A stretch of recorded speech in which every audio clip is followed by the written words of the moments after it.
A'udhu billahi minash shaitani rajim. Bismillah ar-Rahman ar-Rahim. Inshallah, we should be starting tonight's program with the recitation of the Holy Quran. Can I kindly request Brother Shayan to come and recite some verses for us? Salawat ala Muhammad wa ali Muhammad. Allah.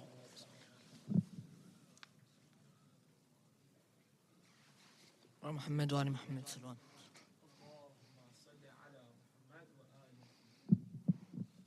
أعوذ بالله من الشيطان الرجيم.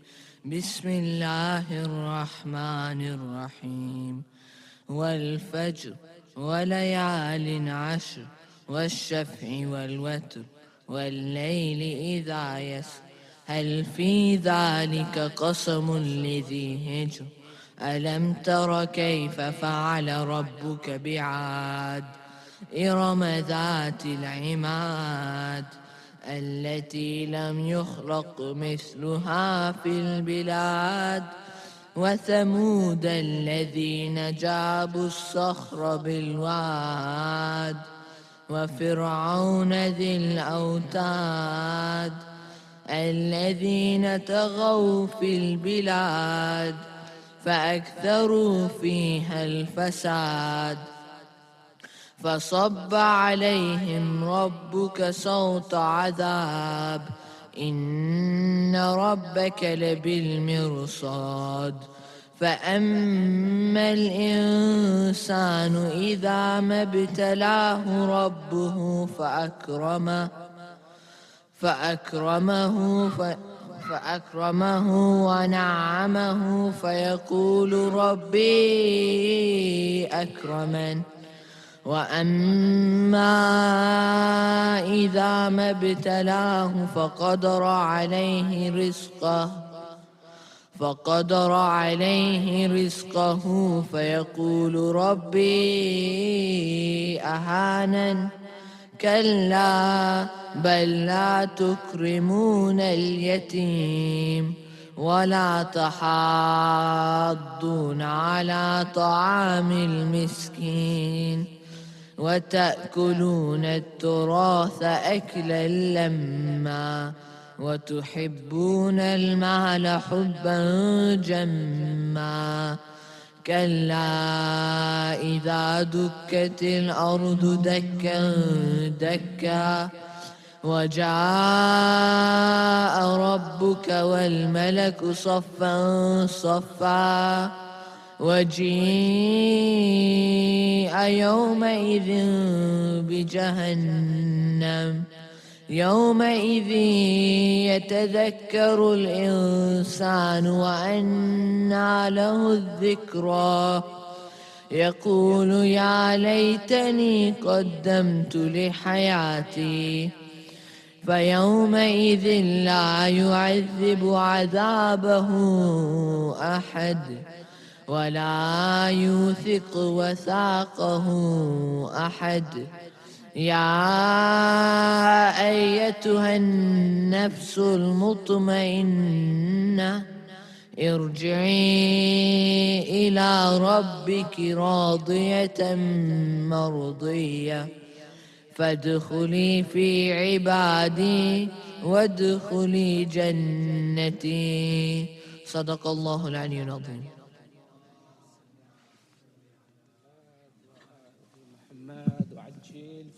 Jazakallah, Brother Shayan. Can I call upon Brother Hussein to come and present the salam salawat ala Muhammad wa ali Muhammad.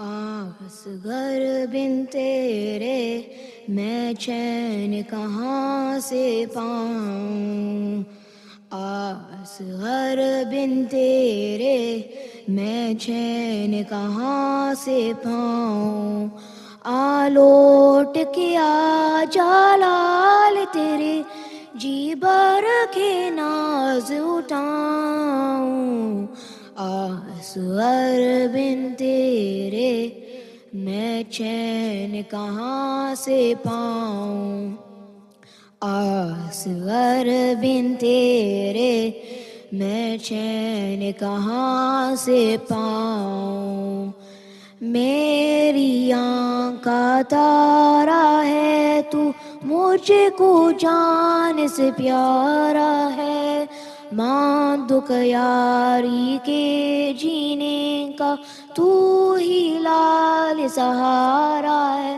تجھے چھوڑ کے تنہا مقتل میں کیسے شام کو جاؤں، اصغر بن تیرے میں چین کہاں سے پاؤں، اصغر بن تیرے میں چین کہاں سے پاؤں، لوریوں والے تو تیرے ناز اٹھانے کے دن تھے، آنکھوں میں تیری خوشیوں کے خواب سجانے کے دن تھے، آلو کے اصغر آبیتا تیرا کرتا میں بدلاؤں، اصغر بن تیرے میں چین کہاں سے پاؤں، اصغر بن تیرے میں چین کہاں سے پاؤں، آلوٹ کیا جلال تیرے جی بھر کے ناز اٹھاؤں، اصغر بن تیرے میں چین کہاں سے پاؤں، اصغر بن تیرے میں چین کہاں سے پاؤں، صلوات۔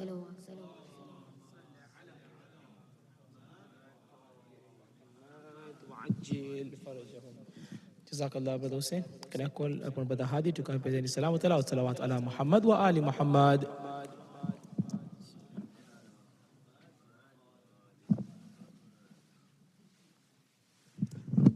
پر محمد وعلى محمد صلوات.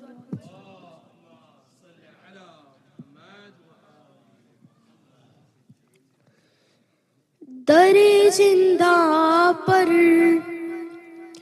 کوئی معصومہ پڑھا کرتی ہے یہ رو کر نوحہ، بابا بابا بابا بابا، بہت ڈر مجھ کو یہاں لگتا ہے، بہت تنہا ہوں چلے آؤ نا، بابا بابا بابا بابا، در زندہ پر کوئی معصومہ پڑھا کرتی ہے یہ رو کر نوحہ، خدا کے دیکھ لو بابا میری حالت، نہیں پہچان پاؤ گے میری صورت، خدا کے دیکھ لو بابا میری حالت، نہیں پہچان پاؤ گے میری صورت، سہے بچپن میں مصائب اتنے، ضعیفہ دکھنے لگی یہ دکھیاں، بابا بابا بابا بابا، در زندہ پر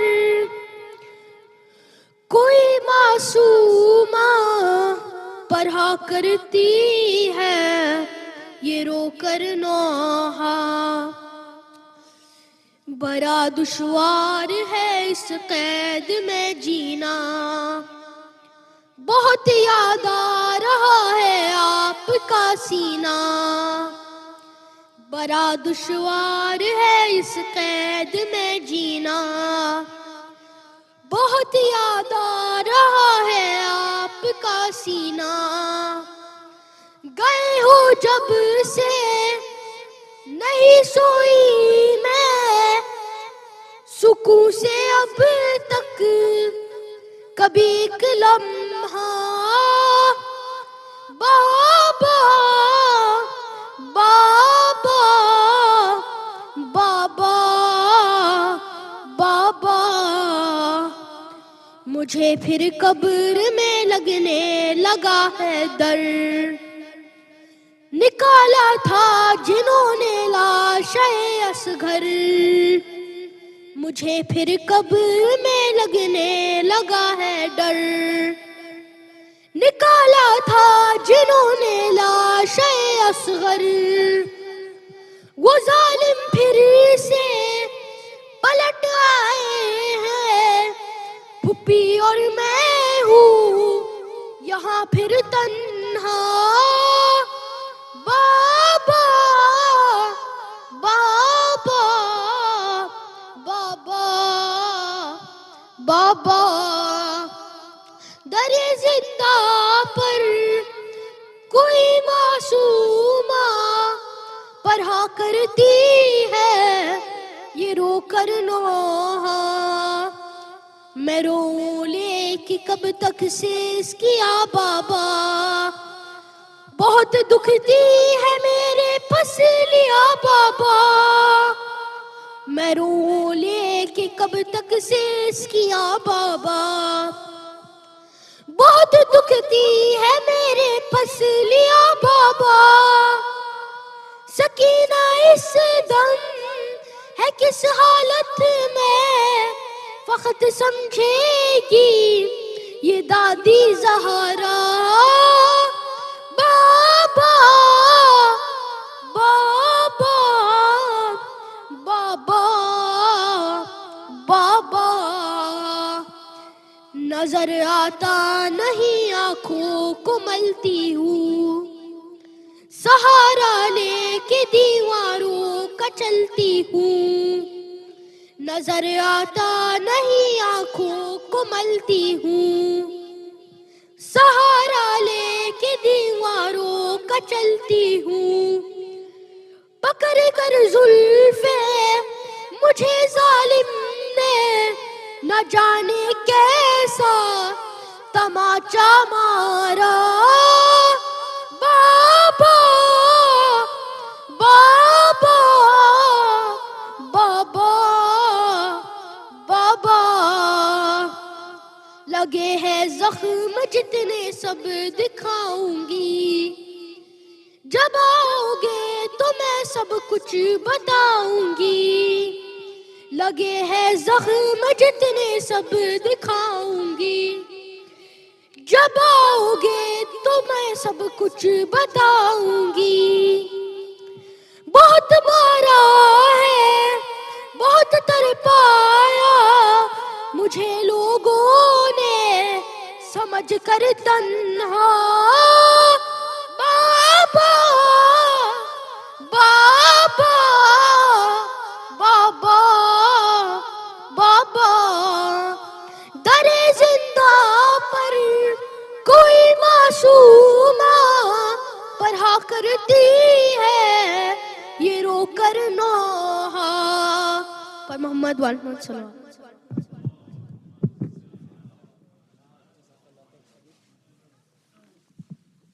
Jazakallah Brother Hadi for your beautiful recitation. Inshallah, now I would request our respected Sheikh Ali and Sheikh Hajj Muhammad Abbas to initiate the discussion with Allah. Salawat ala Muhammad wa Ali Muhammad.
Assalamu alaikum, everyone.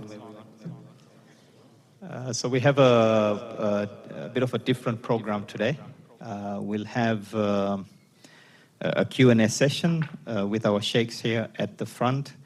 How good was the Majlis yesterday? Thank you so much, Sheikh. And the theme of Towards a Purified Soul was an amazing topic. Sheikh, thank you so much for that topic.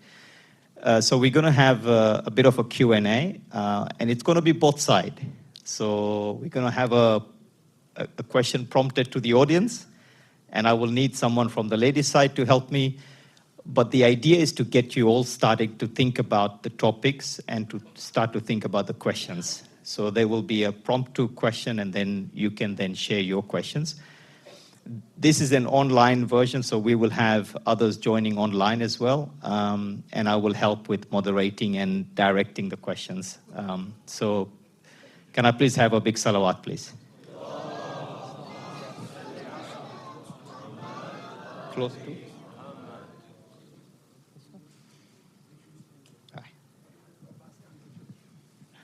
All right. We have somebody on the ladies' side to help us? Yep. Okay, good.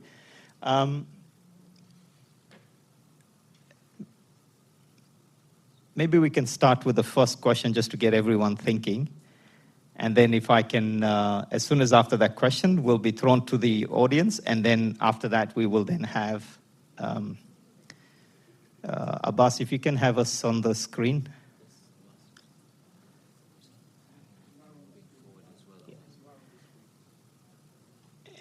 And if we can all move a bit forward, please.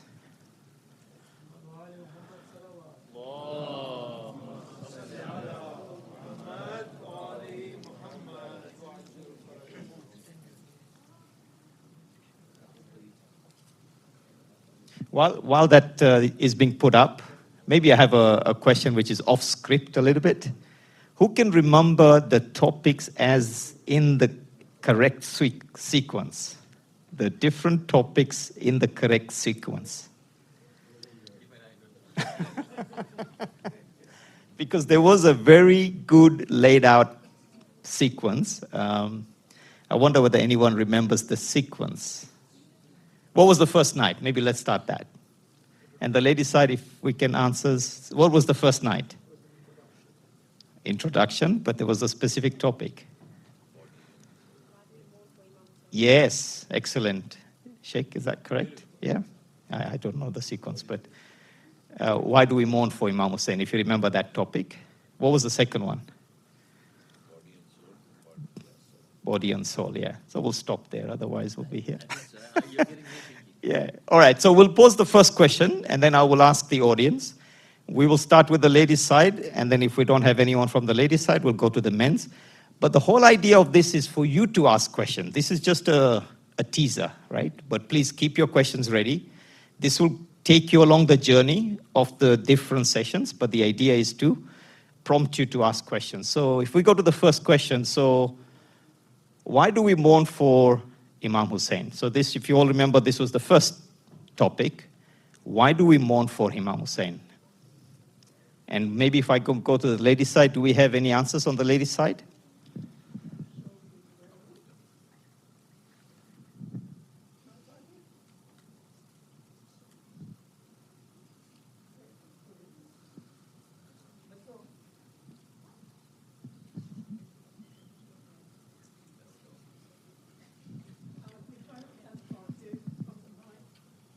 Sorry? Oh. Okay, go ahead. You go one? That's fine.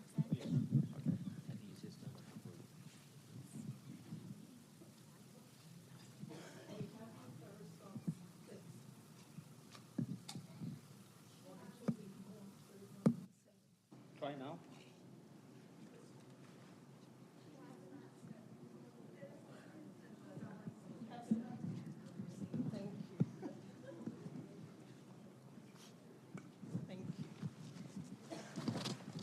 It's an expression of love for our Imam. It's following the practices of Ahlul Bayt. We earn the rewards and blessings, and Allah secured our guidance and salutation with Imam Hussein.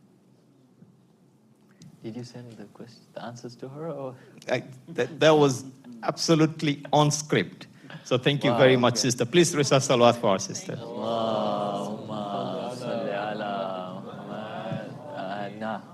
That's very good. I think it's all up there. So, question from the floor now. If you remember, this was the topic on why we mourn for Imam Hussein. And there was also another topic in that, and that was how do we mourn for Imam Hussein. And Sheikh covered one particular topic, and I remember the expression, if you all remember this expression. And I remember that expression. Any questions from the floor on this topic? What's the answer to how do we mourn for Imam Hussein? Correct. How do we mourn? I think after 12 nights of mourning, we should have an answer.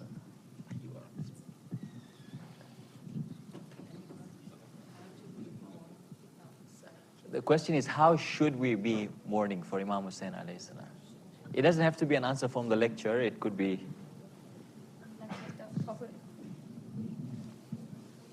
like a purified and proper intention. Very good. Very nice. A proper intention is great. Yes. Anyone else? What was the answer from the lecture? Maybe we can pick on some people.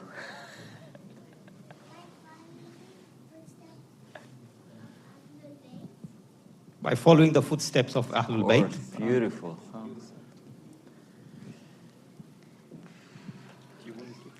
I'm surprised there's no answer. I thought that was the main point. There is the one on the ladies' side. Please go.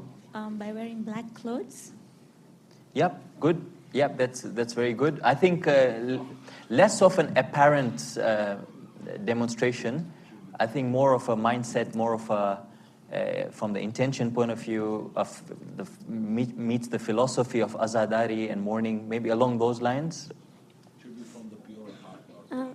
You should align your intention with like how Imam Hussein sacrificed, like his intention of sacrificing his life for Islam. That's excellent. I think that's the answer, where the goals of our gatherings of mourning should meet the purpose of Imam Hussein alayhi salam's uprising.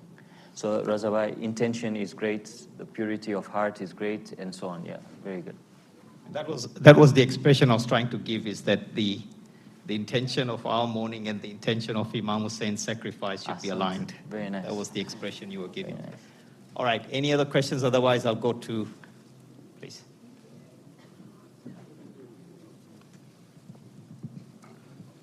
Maybe next time I'll call somebody in the front.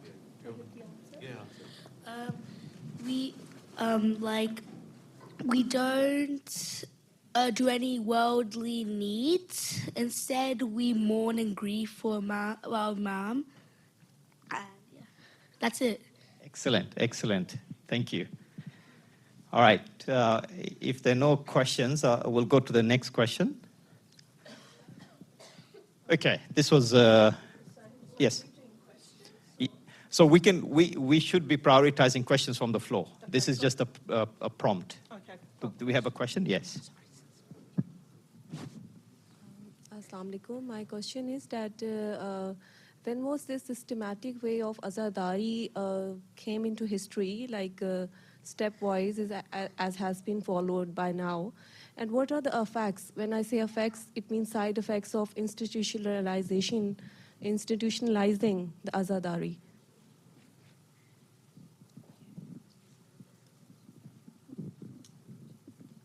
Sorry, is this on? Sorry, sister, when you say institutionalized azadari, can you elaborate on what you mean, please?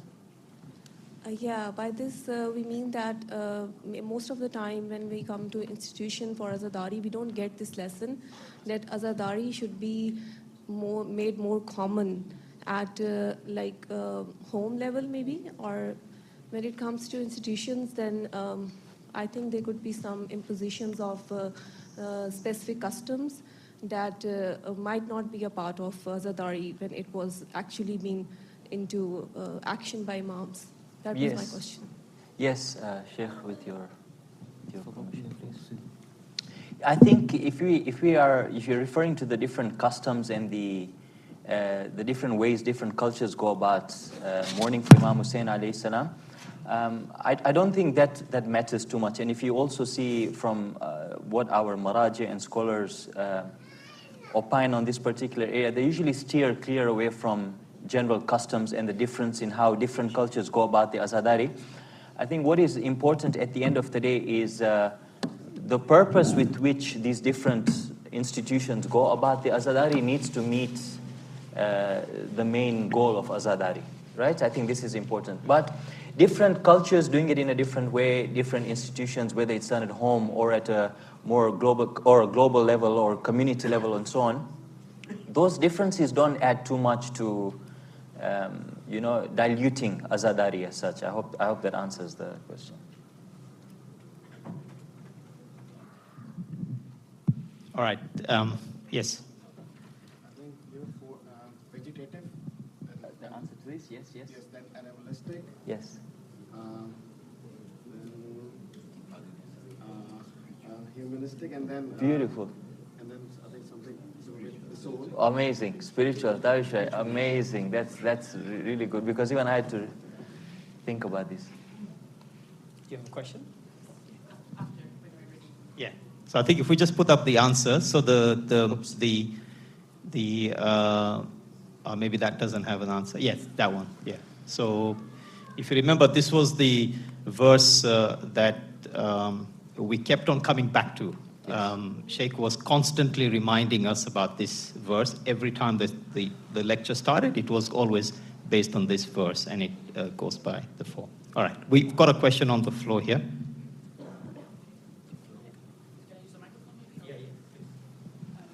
It's okay to go in any order, right?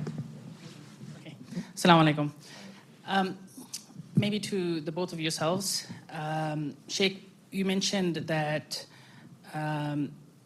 out of 4 of the aspects that shaitan directly attacks the character of our soul, 2 of them are anger and jealousy.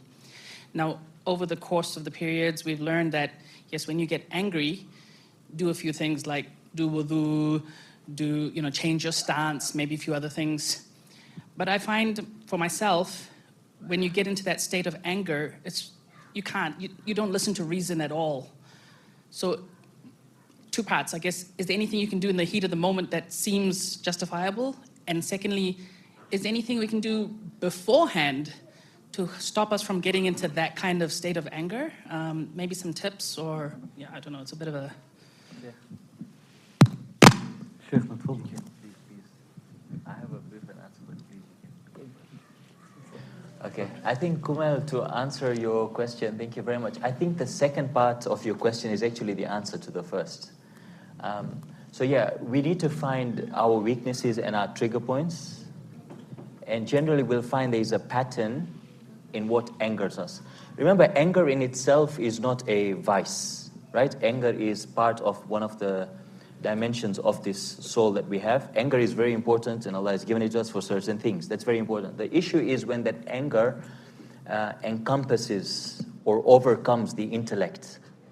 That's when the issue is. So these ahadith about changing your state, doing wudu, drinking a glass of water, is actually to change your, when you do it physically, it changes your physiology and calms you down.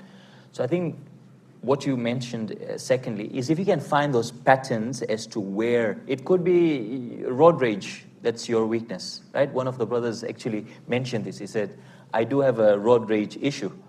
And the other day I was driving to the center and there was this person driving at 50 on this zone, and I actually had to, so I think finding those triggers, it could be a person's behavior that gives you the trigger. So if you find a pattern in yourself and catch yourself falling into that trap, and you keep doing it, that's when I think it comes under control. I think. Thank you, Kumail.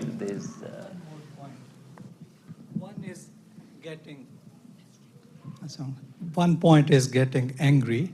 The other thing is expression of your anger when you are angry. And one important point is to think, if the person you are getting angry or expressing your anger has more power on you, or like if he was a leader, a prime minister, a policeman, whether you should be expressing in the similar fashion or not. That is also one important point, because most of the time we express anger against a weak person. Not. When if someone has authority above us, we try to control ourselves. That's beautiful. Very nice. Very good point. I think the first thing to give when one's angry is the tongue, right? That's usually the least control we have over. So if one can even just walk away from the situation somehow and just have a principle that when I get angry, if I can just keep my tongue under control, I think everything else then starts falling in place. If the tongue's let loose, then that momentum is very hard to wind back. This is beautiful. You know, towards a purified soul, these are the sort of questions we want, at the practical implications of the majalises that we've just heard. So thank you so much, Brother Kumail. Can we go to the ladies and then we'll come back to the men's? Have we got a question from the ladies' side?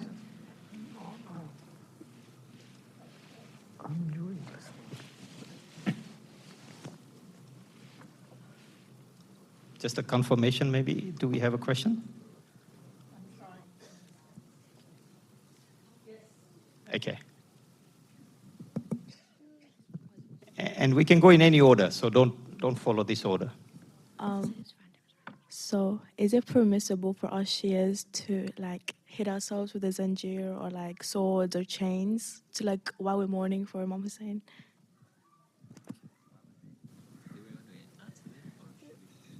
So I think one thing is very important is that we try and keep it to the content of the majalis so that we can maximize that. But maybe, Sheikh, if I can, I'll make a note of taking that question offline and then we can come back to that, if that's okay. Yeah. So sister, we'll take a note of that question and then we'll come back to that. But we want to maximize the content so that the content is well understood before we finish on the other topics. Yeah. Thank you. Question.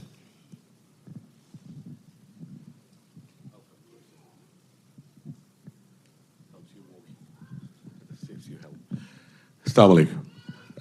Assalamu alaikum to both of you. It's probably in terms of the same what we were just talking about, the anger side of the thing. My question is quite broad. I won't expect the complete answer right now. Is where does the self-respect stops and the pride takes over? So what I'm trying to ask is that if somebody is being disrespectful to you or bringing you to a point where you're starting to lose your temper, or what in terms of till what point you should stand up for yourself and have your own dignity and self-respect intact, and so where does the self-respect finishes and where does the pride takes starts? Yeah, thank you.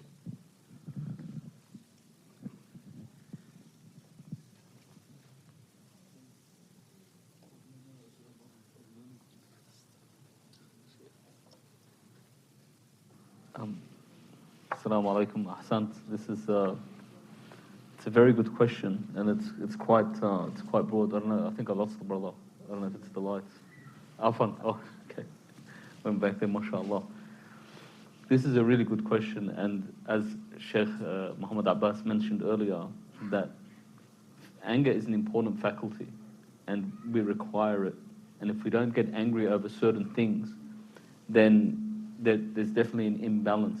But there's this beautiful part of a dua of Imam al-Sajjad. Am I not loud enough? It's clear. When he says, إِنَّمَا يَعْجَلُ مَنْ يَخَافُ الْفَوْتِ. He says, the one who is hasty is the one that fears they will miss out. وَإِنَّمَا يَحْتَاجُ إِلَى الظُّلْمِ الضَّعِيفِ. And the one who turns to oppression is the weak one.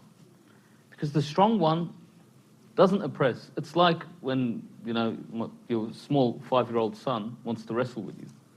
With one kick, you could send him to the neighbor's yard. But obviously, you would never ever do that because you know your power is obviously there, you would never use it. But the first part, he says, the one that is hasty is the one that fears that this, this situation will get out of the way. But ultimately, what we need to come back to is Allah subhanahu wa ta'ala is seeing everything.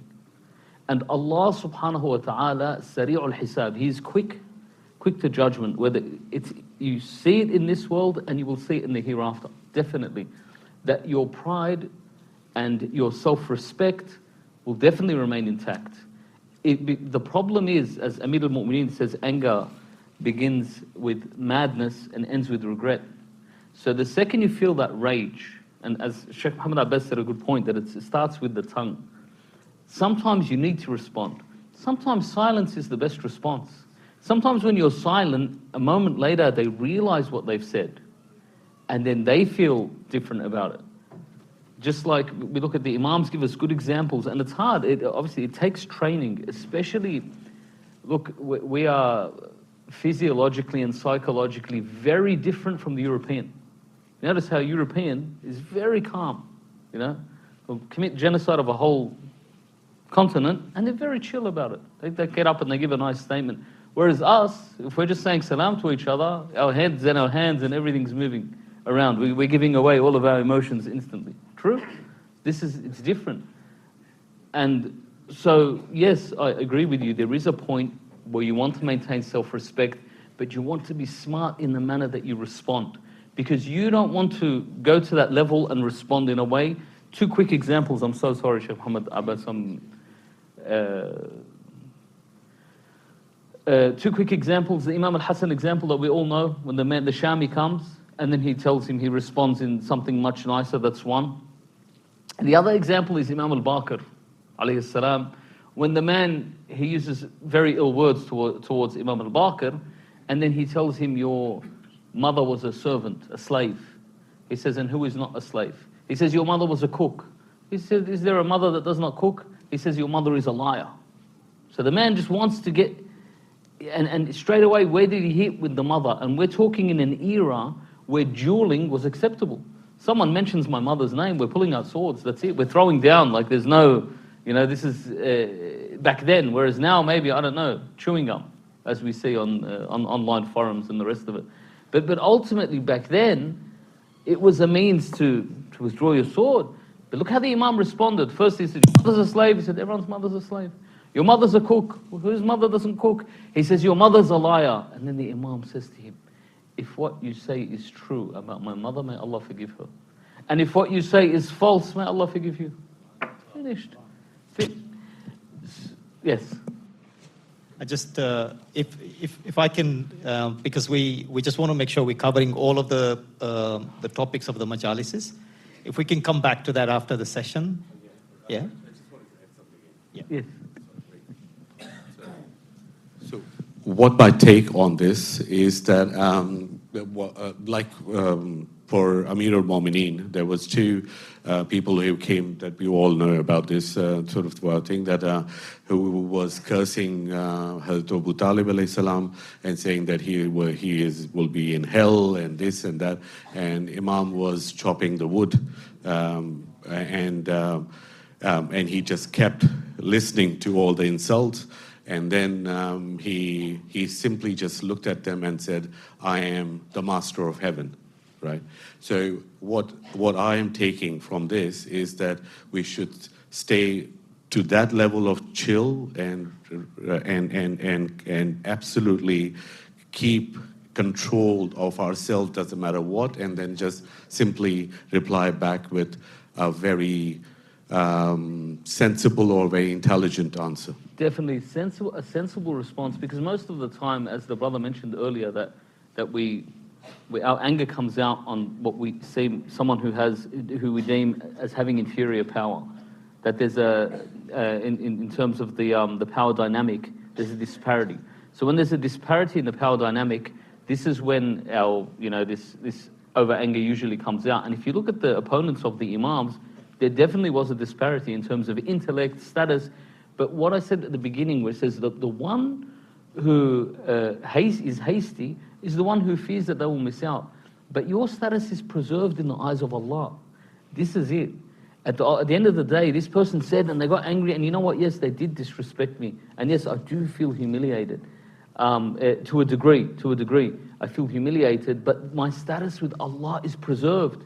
And the second that encounter is over, you know, that whole episode is over, definitely that person will think. Definitely, there's no way, and whether they do or they don't, your status is preserved with Allah. And this is it. This is why you're not hasty. Because you know there's no missing out. There will be a day of judgment. This will come back, whether it's in this world, subhanAllah. And the world moves around. I have many stories about this, but I don't want to kill the time of the whole thing. But Hassan, very valid point. I think, sorry brother, just one more thing. Sometimes we think a response means we have to say something. Many a times a response is not saying anything. And sometimes, you know, Ibadur Rahman, alladhina yamshuna ala al-ardi hawna, wa idha khatabahumul jahilun, when the ignorant speak to these servants of God, right? When the ignorant speak, they are condescending, they are mocking, and so on. And they're hitting your dignity. How do they respond? Qalu salama. So that's, and they walk away. So maybe that could be a good response. We have a question from the ladies' side. Thank you. About this topic, 4 degrees of life, I have a very critical question. While you have separated vegetative and animalistic from human, so my question is that, is being truly spiritual is above being truly human, or there is a balance between these two stages that makes a human more superior or angels? Thank you. Very good. Excellent question, sister. Thank you very much. I did mention in the lectures that these 4 are not mutually exclusive, right? So there's a lot of overlap in these 4 levels of life that the Quran speaks about. When we speak about the human level of life, it's that which animals lack. So it's the ability for a human being to make complex decisions, to plan in advance, the ability to speak and put words in a very coherent way, and so on. This is something that's very unique to human beings, right? But a spiritual life is that which is only unique to human beings. So I don't know if that answers the question. So yes, living a spiritual life means that this person enjoys all the other 3 lower levels of life in addition to the spiritual life. Thank you. There is a very, you know, you always come up with a plan B, but you hope you never use a plan B. So we have the questions, but I'm glad we're not using it. So maybe question? Yes. So I attended a few Majlis here and then MW as well. And what I found was the topics are the same. Right. Mashallah. Okay. At both the Majalis, right. It was about spirituality. Okay. It was about getting the right balance in life. The question that always comes to mind is, while we talk about, you know, the getting that level of spirituality that our Imam and Ahlul Bayt had, it's also about striking the right balance. Because if we look at our religion, I personally believe that when Prophet ﷺ went and announced his prophethood, and there was strong resistance, Hazrat Khadija, Razillah Ta'ala anha, her wealth came to, you know, rescue, because that was the time where, you know, that was spent to the good cause as well. In this world that we live in, and all the things or events that we are seeing right now, the oppressor is so limited in numbers. Like, they are not big in numbers, but yet they have control of the wealth and the system that governs, right? At the peak of our ruling of the world as Muslims and the Muslim Ummah, we were the wealthiest, we were the strongest. So we do talk about all that spirituality and how we can attain, you know, the best of the knowledge in terms of, you know, following the Ahlul Bayt. But then a lot of time that I've seen that we missed out is that striking that right balance. Where do we get that worldly, wealth as well? So going out there, working hard, attaining the level that we can create that right balance, because our oppressors of this time are doing that by controlling the wealth. I hope I've given the question right. Sure. With your permission. Hassan, this is a very good point. And you find a lot of the time the reason we focus on spiritual and we don't talk much about that is no one really needs a motivation to follow the dunya. We are already predisposed to following our worldly desires.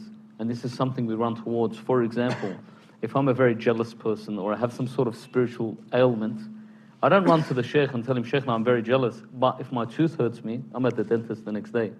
If I feel sick physically because I can't enjoy my material pleasures, I run to it. In the same way, you are right, there is a balance most definitely. And we have a hadith about the importance of wealth and the importance of a strong believer, as in physically strong, and having a degree of material wealth is not a problem. And at the end of the day, Allah subhanahu wa ta'ala distributes this. But realistically, nobody needs that encouragement. We already have in our head these goals of material gains. But rarely does anyone come, and say, look, I'm spiritually unwell. Help me. I'm an over-jealous person, or my desires overpower me all the time. Also, it doesn't happen. And this is why you find Islamically, Quranically, and in the lectures, the focus is always on that. That's one. Two, material wealth comes and goes.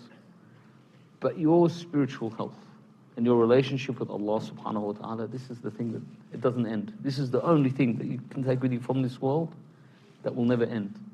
This is the only connection that's never ending. So these are the 2 points, but you make a very valid point that most definitely Islam is about moderation and balance.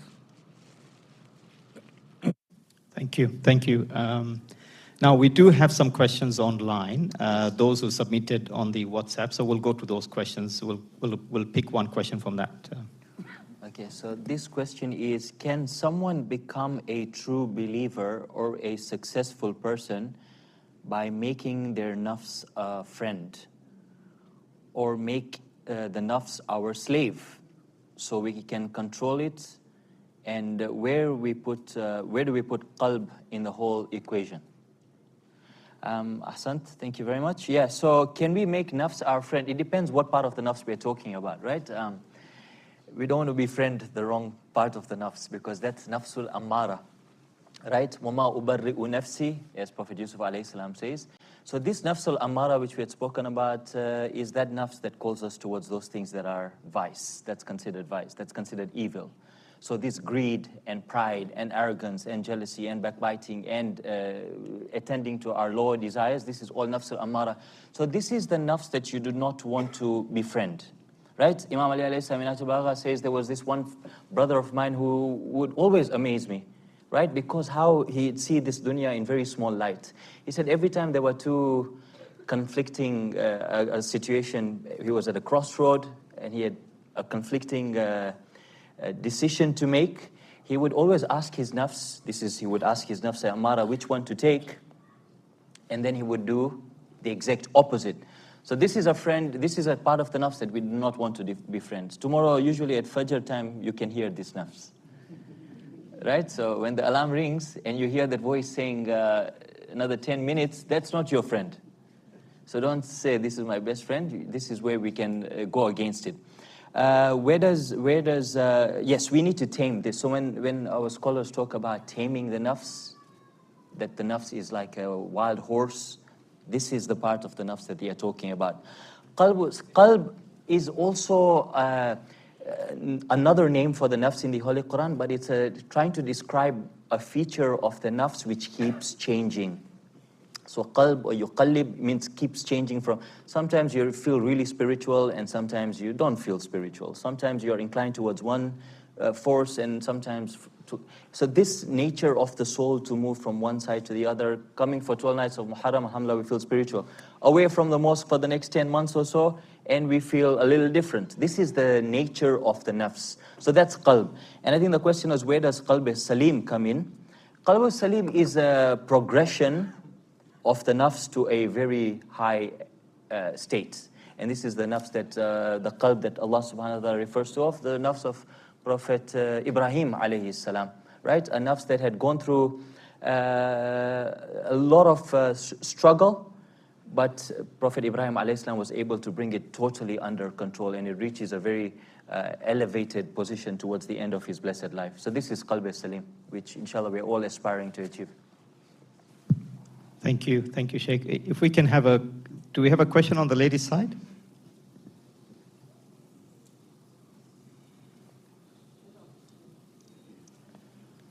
Change the slide if at all. Maybe we go to one question online and then we can come back. This is a beautiful one. Who can answer this question? In what context was this picture used? And the reference to whose saying is this reference to? Questions? Yes. Yep. Do we have the ladies' side? Yep. Okay, we go to the ladies' side.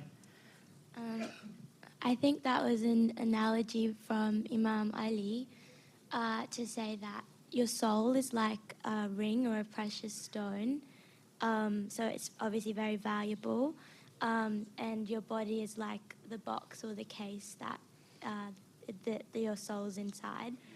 So the box, like your body without a soul, is not worth anything. So it's kind of I think to show the value of the soul compared to the body. Excellent, thank you very much. That's spot on, yeah. Very good. So did you have the same answer? Excellent, good. All right, question on the men's side? Yes, Abbas. That's okay.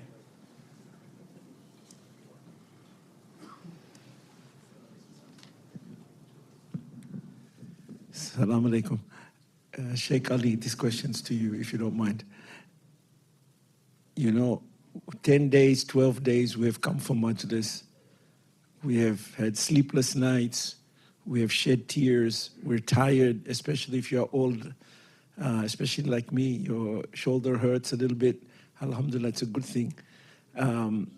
You've given what you can, as much. You've taken the day off work on Monday, or people took day off school, I don't know if it was a holiday or whatever this year.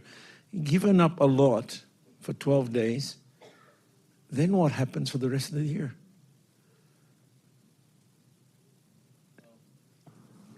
It's an interesting question, but you're right. So this is, these 10, 12 days, they're like a boost.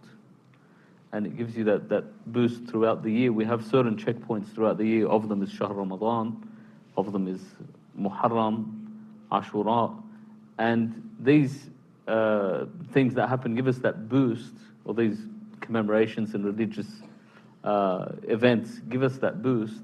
But what we need to do really, and it's up to us to keep that connection with our Islamic center, wherever we are. So if they have a Dua Kumail program, if they don't, make a Dua Kumail program. Because the problem is you fall into a slumber. And one of the best descriptions of that slumber, they call it a ghafla in Arabic. Ghafla means that you sort of, it's like a nap, that you're napping. And the best definition I've heard for ghafla is basically all it is you lose sight of the bigger picture. You lose sight of the final goal. That what am I doing this for anyway? What's the end goal? Which is, inshallah, paradise and the pleasure of Allah subhanahu wa ta'ala when I leave this world. So when I lose sight of that, my sight focuses on something else, and this is that ghafla. So this is supposed to give you that boost, where you come, everything changes, your spirituality is high, and you make those decisions, those decisive decisions that, you know what, I'm going to do something consistent. And I'm sure, I was looking through the slides before, that Sheikj Muhammad Abbas spoke about this, about creating these good habits and making those decisions and having that connect where at least, all right, once a week, I need that therapy. I need to come, and that therapy for my soul, to boost my soul again. and move on. And throughout the year, people go to ziyarah. Inshallah, may Allah give you that ability to go. And these spiritual journeys are part of that boost. But this is part of the jihad, Hajj Abbas, the jihad that we have. But also, is it going to university and working hard for your parents and doing all those things part of that, right? Definitely, this is part of the jihad, without a doubt. But we need to have that focus, and it needs to be consistent. And this is why you need to have that, even if worst case scenario, do dua kumail at home. Better when you come to the center, you can focus. Sit down, it's just like the difference between going to the gym and doing a workout at home. If I can just finish two parts of the next question.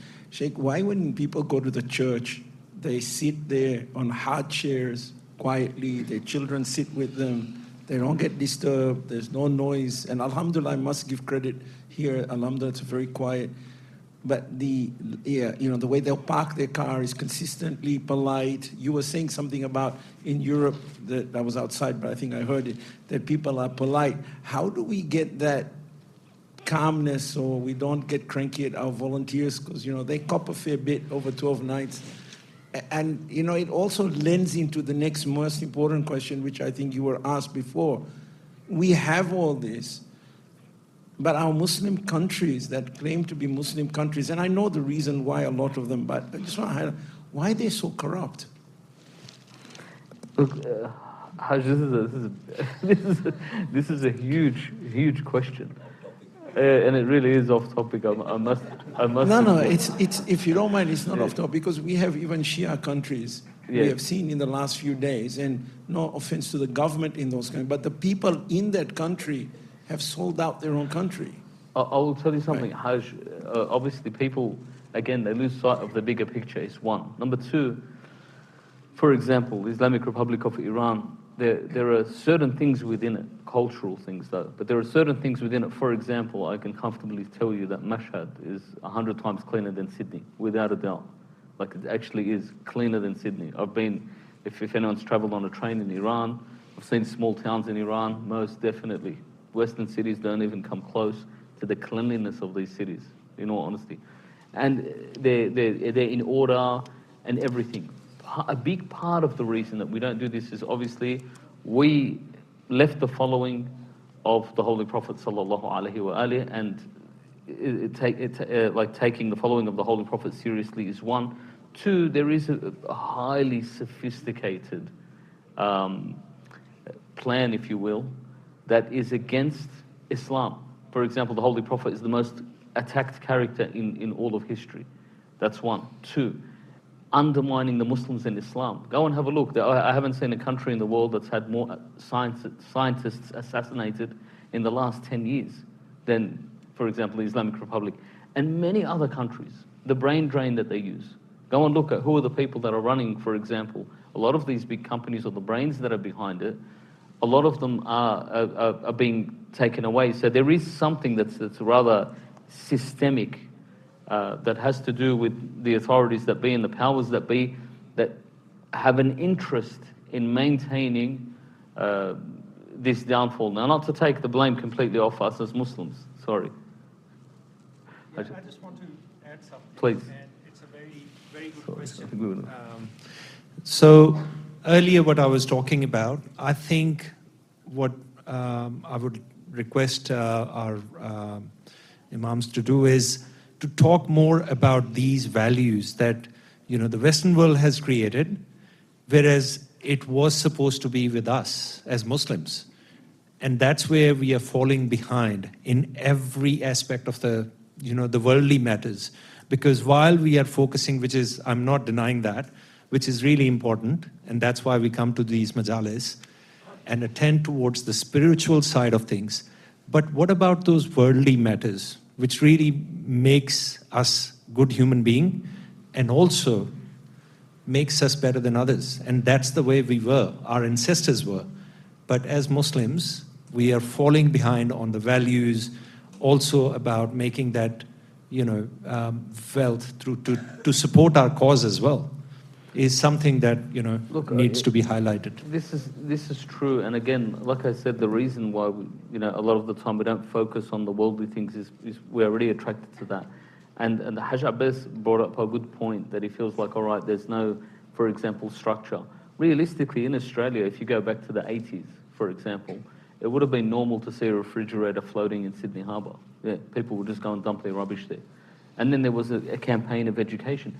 People didn't used to line up like you see, you know, now we treat the line like the Englishmen treat lions, like this is the biggest crime you can commit if you jump in front of someone. No, before they used to grip around, like they do in the Middle East, but there was an education campaign and they worked on it, and then all of a sudden, you know, line is something that's respected within the culture and within the community.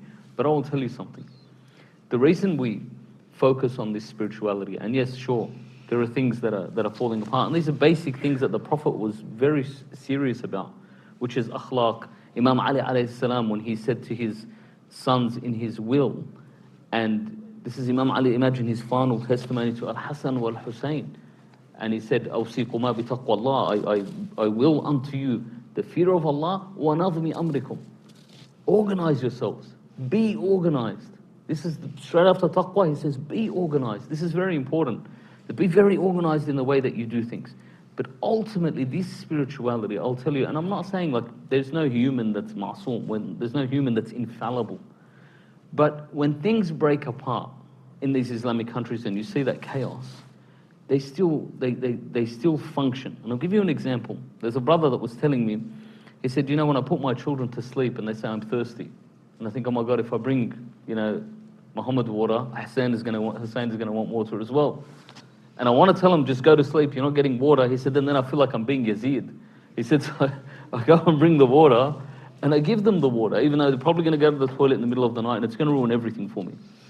Nowhere will you see the followers of the Ahlul Bayt commit the atrocities these people commit when you tell them, you know what, there's no bounds. Go and have a look at the IDF that we so happily support in Australia and our government says nothing against. Go and look at what the killing that they're doing. Go and have a look. They're doing things, the depravity. I'll just give you one example that I heard today. This example, the depravity, the doctors in Gaza said on certain days, children would come in with headshots. On another day, all the children would come in with neck shots. On another day, the children would come in with leg shots. So in other words, they were choosing a day and they're having fun. They're playing games with the way that they kill the people they're killing. Wallah, I guarantee, and I'm the smallest Shia in this room, that no lover of Ahlul Bayt would ever do that. Absolutely not. Even if it was the worst of enemies. No lover of Ahlul Bayt would deny, for example, water or food or that. But I'll tell you now, look at all these Western governments that apparently have taken everything and they're peaking in technology and peaking in organization and peaking in human rights. What's this rubbish? And they're supporting it. If for one day they didn't give them the arms and the fuel that were necessary for this, it wouldn't go. Whether it's we provide the steel, I'm very sorry, I've gone over, but we provide the steel, the munitions, we cover up for them. We cover up through our media. We cover up through the silence. I'm saying this is what the West is. Us, yes, you're right. It's shabby. There's things that are unorganized. Yeah, there is poverty. Yeah, people fall behind because poverty is dangerous. It's hard. It pushes you onto really bad things in our countries. But ultimately, this is what that spirituality, the basis of that spirituality is that. Because what's the point of having the best infrastructure in the world, but no humans to live in it? No real humans. This is all I'm saying. The best infrastructure, a perfect example is Dubai. Go to Dubai. The shopping malls are, mashallah, huge. What humanity is there? How was it built? Built by slaves. Have you never been to Dubai and you're sitting on your air-conditioned bus and then you see those buses with no aircon, nothing, with the workers and they've got their tools and they're heading to work here? So those guys, they're not humans? They don't have families? Or those ones that have come, they've left their country for 2 years and they can't fly back? Where's that part? This is the issue. This is the focus. If you have that part, infrastructure is not a big deal. If you have that part, we build the most beautiful mosques. What's the point? Look at the mosques in Dubai. Look at the mosques in many of the Arab countries. They're enormous, they're massive, they're beautiful. There's no spirituality there whatsoever. Not even close. This is where that focus is. Now, no one's saying you can't have both. Why can't we have that? We should have that. We really should. But truthfully, there is a very serious, sophisticated war. And it's a topic for another time, but there really is. And this is why that focus on spirituality in these times is to strengthen that. Oh, I've got to bring that back in, and I have to make sure this is the most important part. And Imam al-Hussein alayhi salam, he taught us this. Imam al-Hussein's military wasn't sophisticated. He didn't have the knowledge and know how to do that. He didn't have the wealth to do that. He had everything. He had all of that support. But he was teaching us a different lesson. And he said, this lesson is so important that even with all the technologies of the Sham army, this is more important. That you don't do this. Abul Fadl Abbas. Why is it Abul Fadl Abbas? He taught us how to treat a brother. Today, brothers don't even speak with each other. But he taught us this is what a brother means. A brother means he doesn't drink, I don't drink. Simple lesson. It'll take you millions of years and they won't get this lesson. I'm so sorry. Please forgive me. Yeah. Thank you. Please recite salawat for this. All right. I'm looking at some time cues. I think we probably can do one question from the ladies' side. Is that? All right. We'll take one question from the ladies' side, please. Okay. Assalamu alaikum. Alaikum salam. I just have a quick question that's based on niyat, and I think in both your lectures you both touched on the importance of niyat in any action. But how do we stop ourselves from falling into the mindset of, so my intention is good and Allah will understand, especially in social situations where we feel pressure to compromise? So for example, I'm attending a mixed gathering to avoid family conflict. I just don't want to hurt my family. Or I'm eating food that I know I can't eat, but I don't want to hurt the feelings of the person that prepared it because Allah wouldn't want me to, so He knows my intentions are good. That's my question. I'm so sorry. Can you just repeat a part? I heard the whole question, that these compromising situations where you feel that you need to compromise your beliefs, but what was the end question? I didn't hear the end part, sister. I'm so sorry. So the question is, how do we stop ourselves from falling into the mindset of, if my intention is good, then like even if I'm doing something that might not be the best action, Allah will understand because my niyat is pure and it's good. Ahsanti, this is a very good question. And ultimately, do you know this ideology? It actually has a name. It's called the ideology in Arabic. They call it Murji'ah. And the Murji'ah was an ideology that Muawiyah ibn Abi Sufyan, he came up with. And so what he said, like, it doesn't matter if you drink alcohol, or it doesn't matter if you do this. As long as your heart is pure, that's what's fine. And people thought, yeah, this sounds great. This is one of those, it's sort of like one of those paradoxes that the media uses, these sound bites, to make you accept something. Like, for example, support our troops. You say, I don't support the war in South Africa. And they'll say, yeah, that means you don't support our troops. No, that's not what I'm saying. This is an anti-troop person. That's it. So they'll give you a slogan, and you feel like you need to support that slogan. So as long as your heart is pure, that's what's important. Yeah, actions are actions. This is what Muawiyah came up with. Why? Because they saw he was getting drunk, and the Banu Umayyah were introducing things that were, like the stories, I don't know if you've heard them, but once the Khalif was so drunk that he got one of his female courtiers to lead the salah. And then she said, how can I lead the salah? So he took his turban off and put it on her head. He said, you lead the salah. Too drunk. They made pools of wine, for example. So many different things. And then when people would say, where's the sunnah, where's the Quran? They say, the heart is pure. That's what's important. And this is what we have to remember. You know, I remember a story where someone said, I'm pure in my heart. For example, I don't need to wear the hijab. So I remember the response was, if it was from my brother, he said, then if your belief is just in your heart, then you'll go to Jannah in your heart. But if you want to physically go to the Jannah, there's actual actions that you have to do.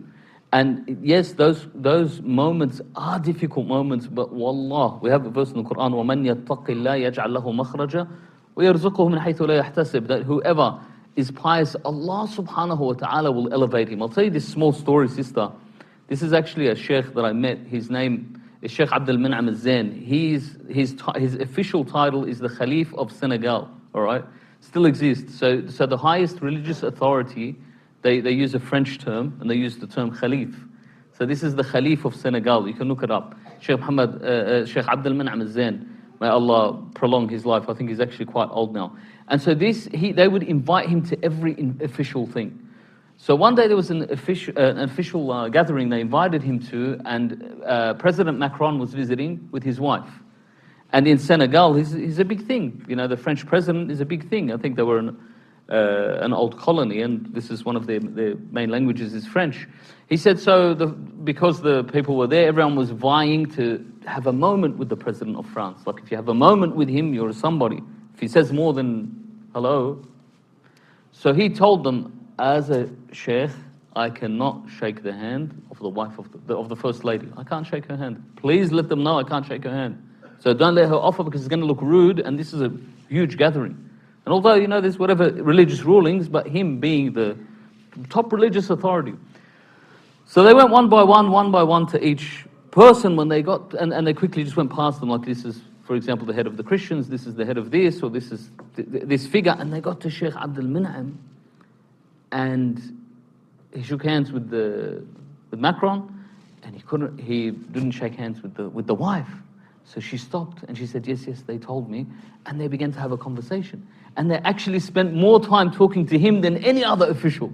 So when he left, they were all like, how did you get the attention of the president longer than everyone else? So all of a sudden that gave him a higher status, and he was more respected than everyone that was there. Why? They wanted to know what's the philosophy behind this, and when he began, he was well versed. He explained the philosophy in such a nice way that they accepted and they wanted to know more, and they began to talk. Not that even Islam is something foreign to the president of France. He has 5 million Muslims in his country alone.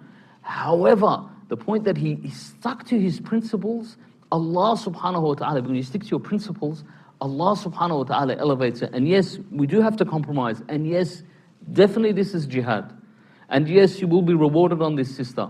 But really, the way you do it, the way you maintain it is know that Allah subhanahu wa ta'ala is going to give me something better in this world and the hereafter.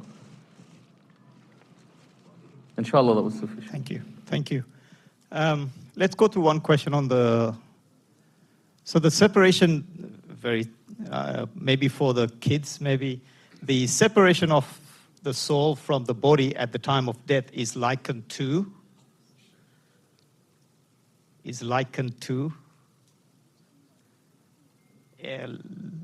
the sister's side, whether there's someone who can respond to that. This was covered, I can guarantee it was in the lectures. Maybe it was in that odd part of towards the end maybe. But the separation of the soul from the body at the time of death is likened to... MashaAllah. Where did we get that from?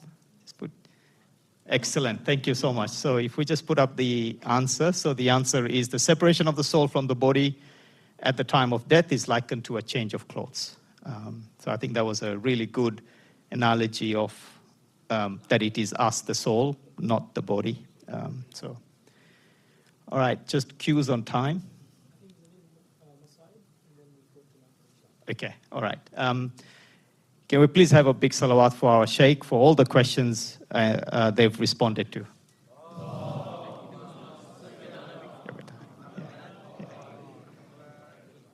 And thank you so much for your questions. It's been an amazing session. I'm sure both the Sheikhs would attest to this, that when you have these sort of questions, you are almost, it's almost attestation to the fact that you have delivered something back to the community. And looking at the quality of the questions that we received on the sister side and on the men's side, it's absolutely beautiful, excellent.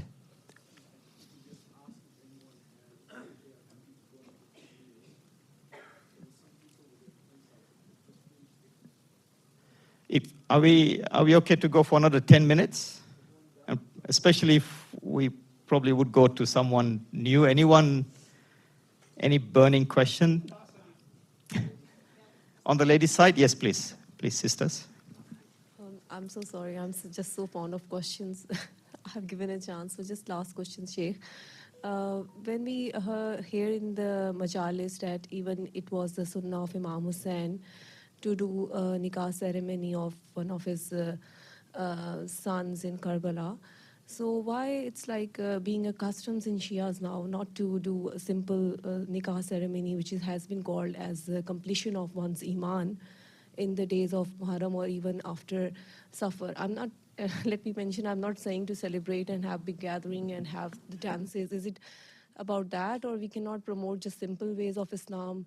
What is the actual thing that Shiaism or Islam promotes in this regards?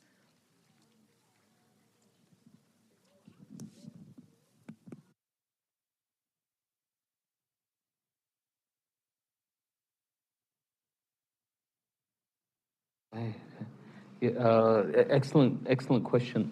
So ultimately, look, nikah, any day other than the day of the Ashir is acceptable. And nikah, the reason we don't do it, even though we can, it's not that we can't do it. Ultimately, I want to ask you a serious question. If your daughter or yourself was getting to know a prospective spouse and then your grandfather passed away, would you do the nikah? That's it. The way we look at it, it's not about, and this is the thing with Imam al-Hussein alayhi salam, Allah subhanahu wa ta'ala, and just learn this is a code and it's a principle in Islam, that Allah subhanahu wa ta'ala doesn't give any wajib act that is difficult. There is no wajib act that is difficult. لَيْسَ عَلَى الْمَرِيضِ حَرَجٌ, the verse in the Quran. And in other words, fasting, Allah subhanahu wa ta'ala says if you're in good health. If you're not in good health, you don't have to fast. Prayers in this fashion if you're in good health, otherwise you don't have to. Hajj, if you feel that you might, if you look at the rules of istita'a, and we spoke about this, Sheikh Muhammad last time I was here, if you remember what we spoke about. Hajj, in the rules of istita'a, if you fear for your life or your wealth, you don't have to go. Istita'a, you say, look, I can't, bandits might take me, or my name might be on a checklist, I might get arrested in Saudi Arabia or something like this, you don't have to go. But ziyarat Imam al-Hussein alayhi salam is not wajib, it's mustahab. Imam al-Hussein, it's out of respect for the Imam, this is why we don't do it. It's nothing to do with that. And the reason is, this is how we treat it. And Imam al-Sadiq, there's a narration where he says to his companion, and I'll just quickly say this, so inshallah we'll have time for another question. He says, visit us is better than not visiting us. And not visiting us is better than visiting us. So the companion said, Ya Aba Abdullah, you broke my back. Which is it? Do I visit or do we don't visit? He said, visit like you visit the graves of your fathers, because some of you come to Imam al-Hussein with a picnic. You come and you want to sit down, and he says, this is not a picnic. It's not a festival. Visit him how you visit your deceased. How do you visit them? You come lamenting and upset and crying. This is how you visit. Visit like that or don't visit. This is what the Imam says. For the whole thing with the nikah, can it be done? Of course. Particularly, sometimes there's reasons where it needs to be done. You know, are you going to have a celebration? Well, you need to look at it and say, okay, what does the Prophet mean to me, the family of the Prophet? If it was my grandfather, I know in Lebanese custom, for example, we'll just put it on hold. It's paused for 40 days minimum. I don't know how it works in different cultures. In our culture, 40 days minimum. That's it. We say it's on hold, nothing's happened. Why? My grandmother died overseas. I've probably seen her once in my life, but that's it. If we don't do this, then we have no respect. And if we have no respect, this undermines our whole culture and belief system.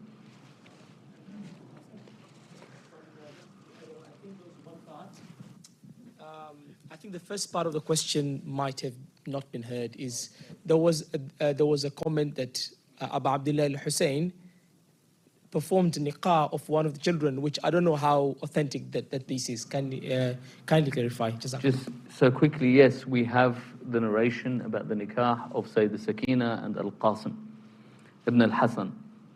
And this is something that we have historical reports about, and it's something that's true and correct. Perhaps. But it appears to a lot of the ulama, they accept it to be true and correct. And people say, why? And he was young. He did the nikah because this was part of it, that when she saw the mother of Al-Qasim, this is the thing that burned her in her heart, because we look at our children, we look at the next milestone all the time. So because this burnt in her heart, they say Imam al-Hussein did the nikah for them, so he can go and also die as a married man, someone that has an elevated status. See, the way that the Ahlul Bayt look at it is different to the way we see it. Why? Only because we're distant. But if we looked at it correctly, we would see that, you know what, a big important part of me being married or my child being married is completing half his religion. I'm stabilizing his life. How many a time, honestly, and you've seen it in families where an 18-year-old or 19-year-old says, Bob, I want to get married. And you say, Baba, you're 19 years old, what do you know? Then when he's 23, you say, Baba, come, there's this girl, I want you to get married. Not interested, Dad. Not interested. That was the time for it. When he said it, that was the time where I said, all right, you know what, let's get engaged. We'll work on it. Yes, you have some, so it looks like, you know, you're actually going towards it. But when we let it go, he says, not interested now, 23, 25, 27. Is that not the case? where the Imam said, even though it is the day of Ashura, the nikah, the importance of the nikah is it is sunnah of the Holy Prophet. Can you do the sunnah of the Holy Prophet in whatever time? Yes. Will it get you more reward? Yes. So whether it happened, it's acceptable. Whether it didn't happen, it's also acceptable. That it did or it didn't, but it's not this big deal that, that it wouldn't happen. And part of that example is in Karbala, we saw all of the sunan of the Holy Prophet sallallahu alaihi wa alihi. Allahumma salli ala Muhammad.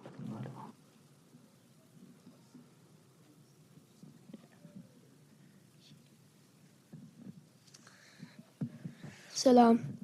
So my question is, between the people who have sympathy and the people who don't have sympathy for Imam Hussein, what is the difference in mindset and what is the link to the hereafter from that?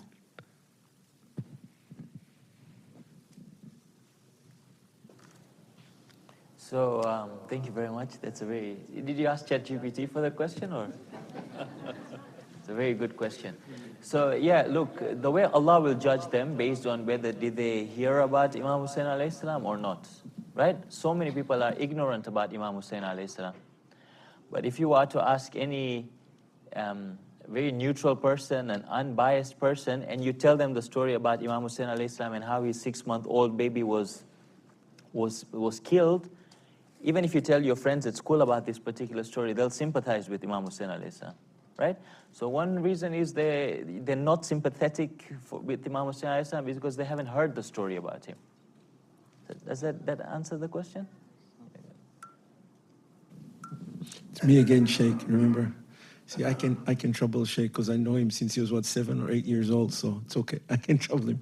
Sheikh, there's been a lot of posts on Instagram and Facebook from people who are trying to... they've changed their tact a little bit. They're not aggressively against Ashura Day, but they are now using a much, as you put it, I think, more clever tactics. So one of the posts just before Ashura Day came that, you should fast on the 10th day of Muharram because Nabi Musa and the people of the Bani Israel were saved on that day. And then there was another one, which I can't remember. I'll try and come to it. And then the third one was also because the grandson of the Prophet was killed on this day. So now they've slipped that into number 3, into that list. I went and asked a rabbi, who else can you ask about when the people of the Bani Israel were saved by Nabi Musa? So he had an interesting answer for me. He said it happened in the Hijri calendar didn't exist, am I right? At that time, correct, because the Hijri calendar wasn't there at the time of Nabi Musa. And then he said that it came in the Jewish calendar, it's in the 7th month. And they have 2 calendars. So in one calendar is in the 7th month, and it was a full moon. So he explained it to me. He said it was a full moon. So if being a full moon, it cannot have been on the 10th day.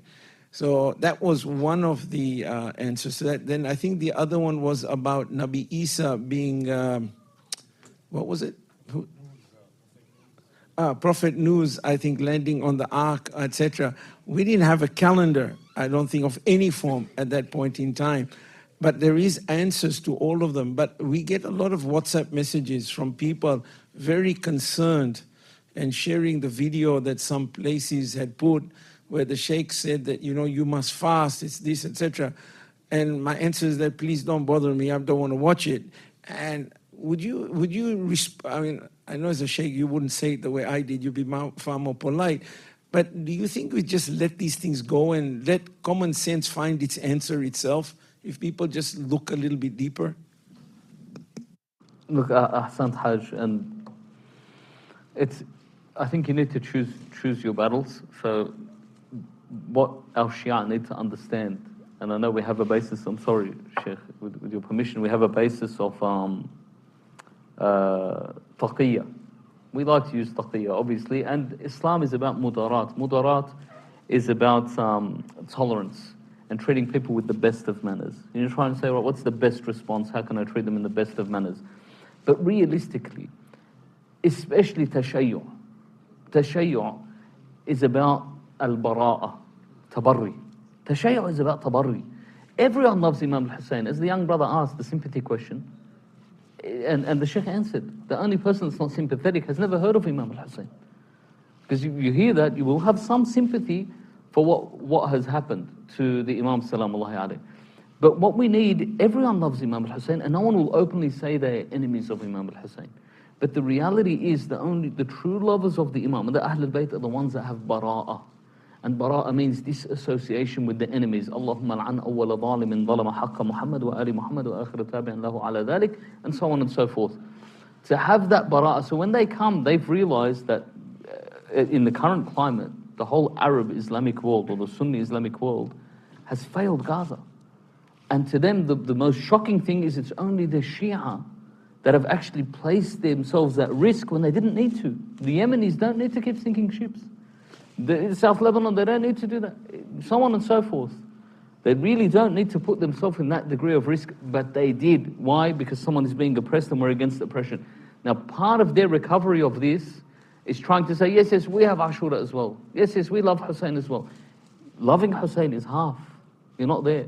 The true religion of Tashayyu' is al-bara'ah. That's our core thing. Our core thing is la'anatullahi are the ones who killed this and the one who killed Imam al-Hussein. Now, the curse of Allah be upon them and anyone that has a feeling that associates with that. Because the truth is, just in one small statement, you cannot have true love for something unless you have pure hatred for the opposite.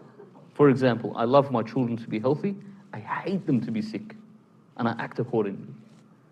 I love my Imam, the enemy of my Imam, I hate. Yes, and I completely disassociate.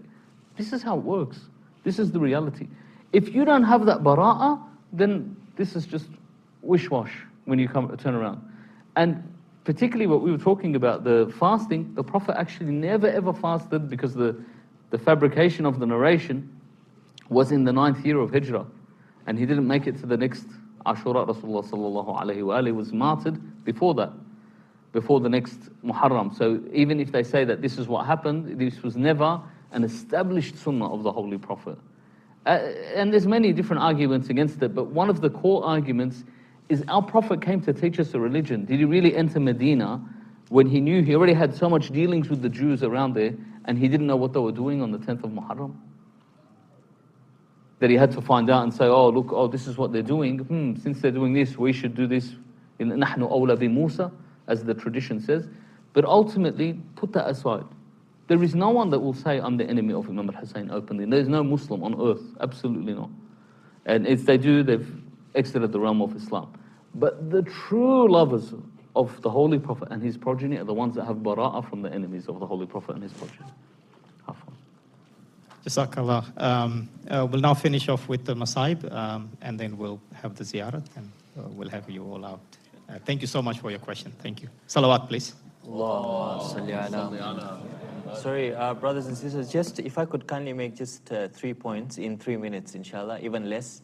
I think the first point is that I just wanted to say a big thank you to the whole community, both the youngsters as well as the respected elders as well. I think this year has been phenomenal in terms of the feedback.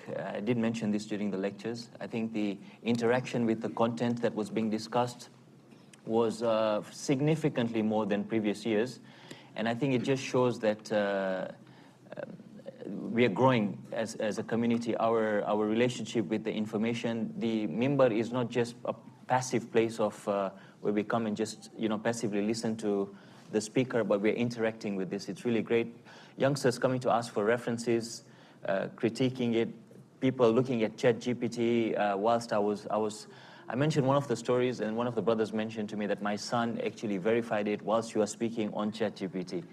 So I think knowing this as a speaker, knowing this as a member of the community, I think this is fantastic. I think we should keep it up.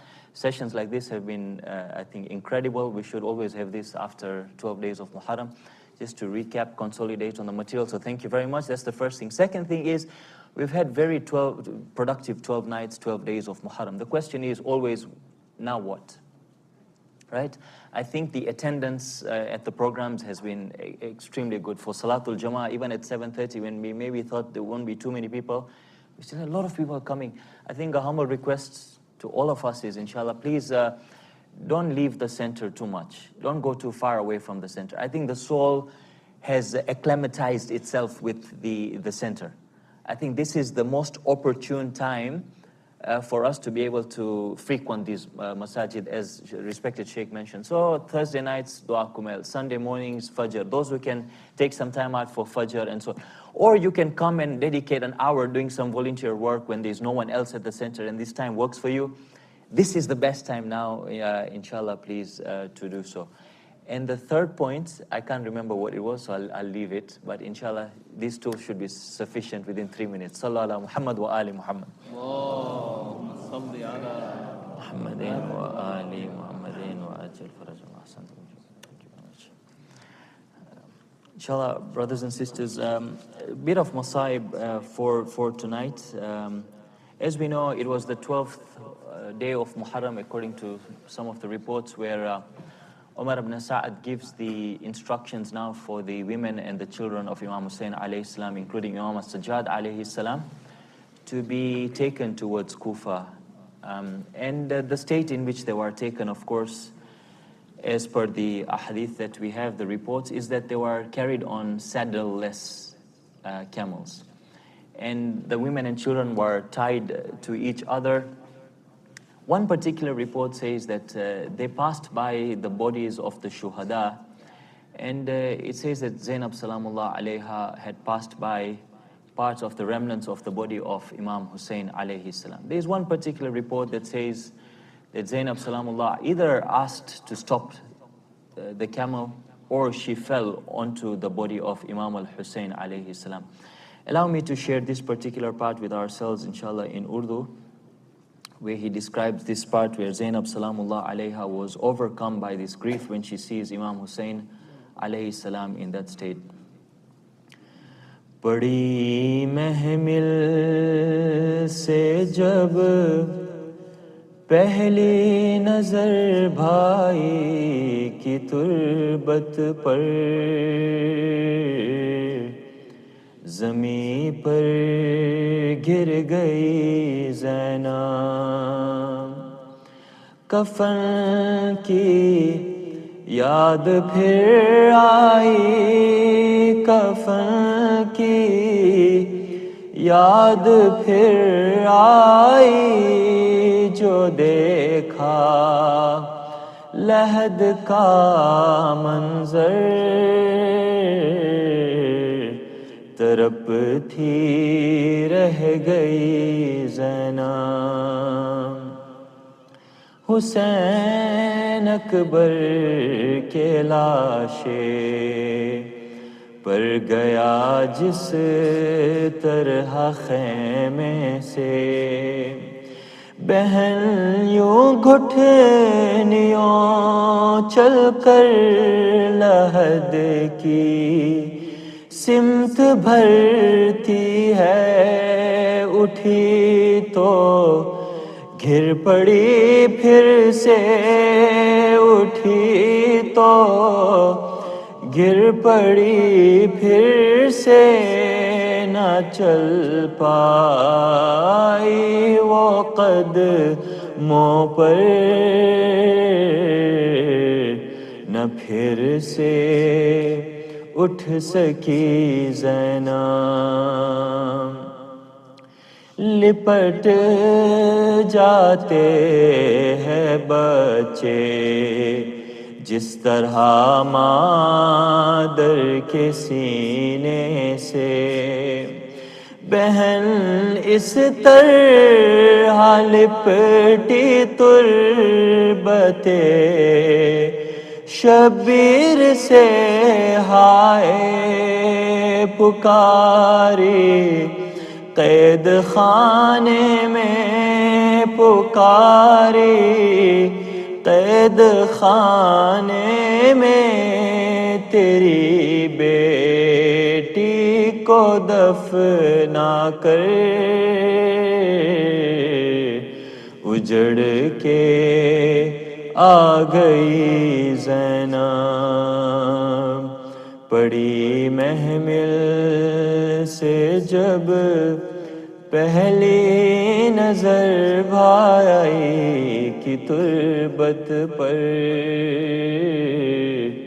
زمین پر گر گئی زینب الا لعنت اللہ علی القوم الظالمین وسيعلم الذين ظلموا أي منقلب ينقلبون إنا لله وإنا إليه راجعون صلوا على محمد وآل محمد اللهم صل على محمد وآل محمد يا حسين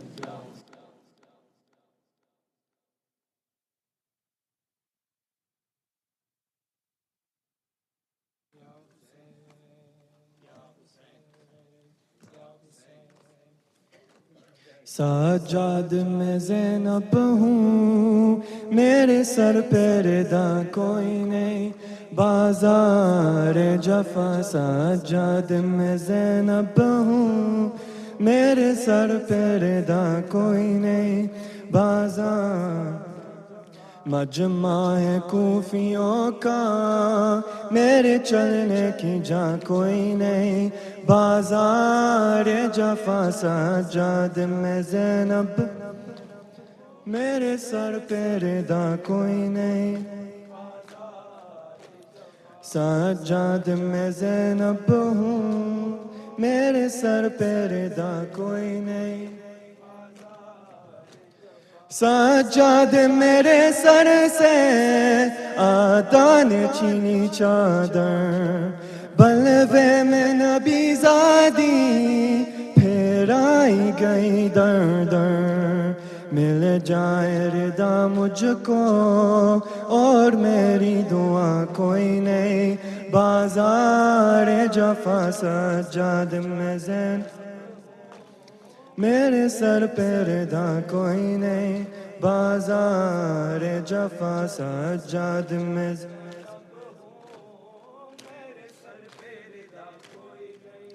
بازار سجاد میرے دل کو یہ درد ستاتا ہے سر غازی کا نیزے سے جب خاک پہ آتا ہے سر میرا کھلا دے کے غم میں سے بڑا کوئی نہیں بازار جفا سجاد میں میرے سر پہ ردا کوئی نہیں بازار جفا سجاد میں میرے سر پہ ردا کوئی نہیں سجاد چلوں کیسے لاکھوں ہے تماشائی یاد آتا ہے رہ رہ کے عباس میرا بھائی فریاد کروں کیسے اب تیرے سوا کوئی نہیں بازار جفا سجاد میں زین میرے سر پہ ردا کوئی نہیں بازار جفا سجاد میں زینب میرے سر پہ ردا کوئی نہیں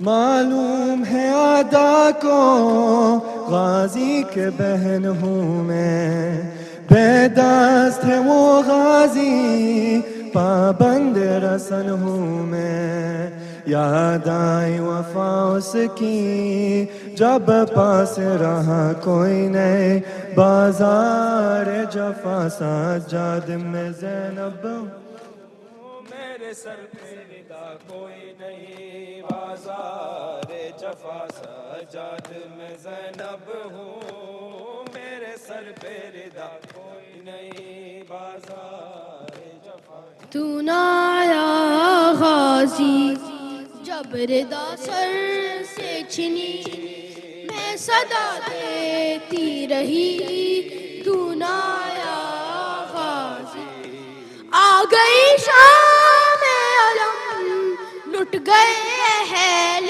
حرم ریت پر جلتی ہوئی ہو گیا ٹھنڈا عالم پرسہ دینے کے لیے مجھ سے ملنے کے لیے آ گئے بابا علی تو نہ آیا غازی جب ردا سر سے چھنی میں صدا دیتی رہی تو نہ آیا غازی کیا سکینہ سے کہوں اے میرے دل کی سکون ہائے پانی کے لیے بہ گئی صبح تیرا خون اب کوئی آس نہیں تو میرے پاس نہیں رسی شانوں میں بندھی تو نہ آیا غازی جب ردا سر سے چھنی میں صدا دیتی رہی تو نہ آیا غازی جب چلی شہر پہ چری اے میرے شیر جری ہاتھ ملتی تھی بہن کچھ قدم دور کھری کاٹ گیا شہر کا گلا ہائی بھائی نے صدا مجھ کو ہر ضرب پہ دی تو نہ آیا غازی جب ردا سر سے چھنی میں صدا دیتی رہی تو نہ آیا غازی آل عمران نے کہا اور زندان نے کہا لے بہن قید ہوئی تو نہ آیا غازی جب ردا سر سے چھنی میں صدا دیتی رہی تو نہ آیا غازی یا حسین یا حسین یا حسین یا حسین محمد و آل محمد صلوات